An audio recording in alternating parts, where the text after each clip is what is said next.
बायको नवऱ्याला अरेतुरे करते तेव्हा काय होऊ शकतं पहा. अरे रे असं बाकीचे लोक नवऱ्याला करू शकतात. बापरे असं नव्याने हो घातलेल्या नवऱ्यांना वाटू शकतं. अरे वा असं वाटून बाकीच्या बायकांना प्रोत्साहन मिळू शकतं. वा रे असं तमाम सासवांना वाटू शकतं. चालायचंच रे असं तमाम सासऱ्यांना वाटू शकतं. का रे असं विचारून त्या विशिष्ट नवऱ्याला सहानुभूती मिळू शकते.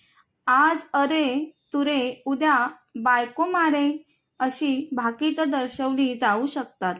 आज अरे तुरे उद्या जा रे हे बघा बायकोचे नखरे अशा स्वरूपाचं गॉसिप होऊ शकतं. बायकोने नवऱ्याला सगळ्यांसमोर काहीही केले तरी त्याचे दुर्गामी परिणाम होऊ शकतात. अशा वेळी सगळ्यांसमोर अहो अन दोघात का हो करावे अशाने बरेच प्रश्न मार्गी लागू शकतात.